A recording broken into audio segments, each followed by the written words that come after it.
Mark, I guess when everything's like this happens, it's always a difficult week for everyone at a club. No, it is a difficult week. No one likes to see someone released from the club.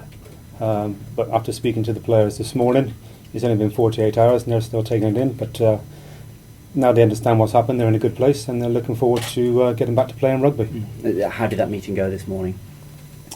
It was only a brief meeting because we're in two groups today. We've got a group who are playing this evening and the non-playing squad we're in doing strength and conditioning and rugby training. So I just met the players in the sports part of the training ground.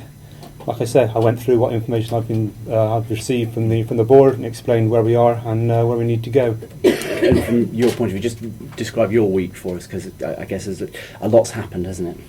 Well, a lot's happened in 48 hours. I was informed yesterday morning. I had a phone call asking me if I was prepared to take on the interim role as head coach, and obviously not the best circumstances to take in, but delighted to take it on with Bristol Rugby Club. You know, a club I've spent the majority of my life at playing, and even when I was away, still supporting the club. Yeah, and I guess, as you say, not the way you would have wanted it, but you've been long associated here, and a proud moment in unfortunate circumstances. Yeah, massively proud. It's an honour for me to coach Bristol Rugby and be the senior coach at the moment. But you know, we've got a big task in front of us, and the players are aware of that. And they were switched on this morning in the training session. They know we've got some very difficult games coming up in the league, and but they're also looking forward to it. And I would imagine a bit of scrambling around trying to work out, coaching-wise, just what you're all going to do over the next couple of days so that everything gets done the way you want it.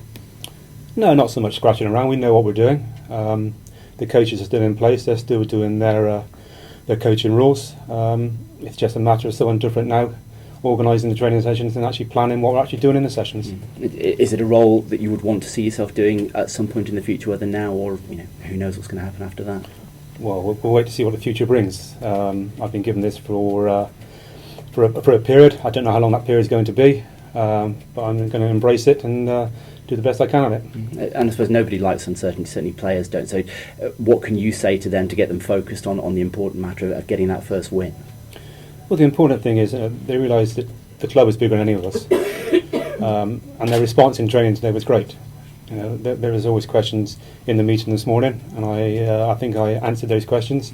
So when they went to the training field, they trained 100%, and we had a very good performance. And going forward, we have a game this evening, and one more game against Sale next week before we go to the derby match with Bath.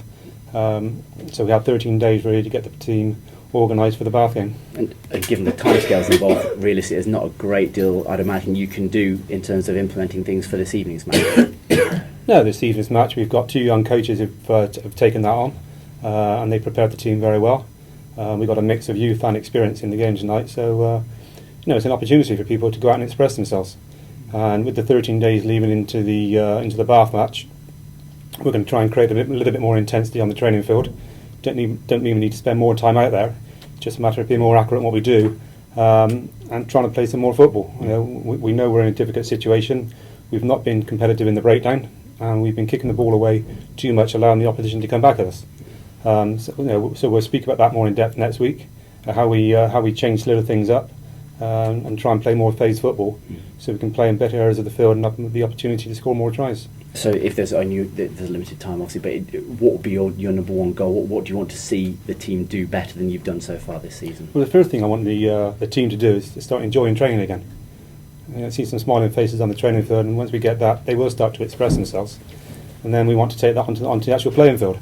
So when we're playing, I'm not going to restrict them from expressing themselves. If they see it as an opportunity to play some football, then we'll back them 100%. Yeah, and I suppose the first thing with that is getting the first win, isn't it? And that will put smiles on faces where there haven't been many. Yeah, I mean, rugby's a game. The more games you win, the easier it becomes. It's about confidence. And at the moment, obviously, losing a number of games, the confidence isn't probably where it should be. Hopefully this evening, the team that's going out will get a win at Worcester for us. And then hopefully we can build on that into the following week into Sale, and then hopefully into Bath.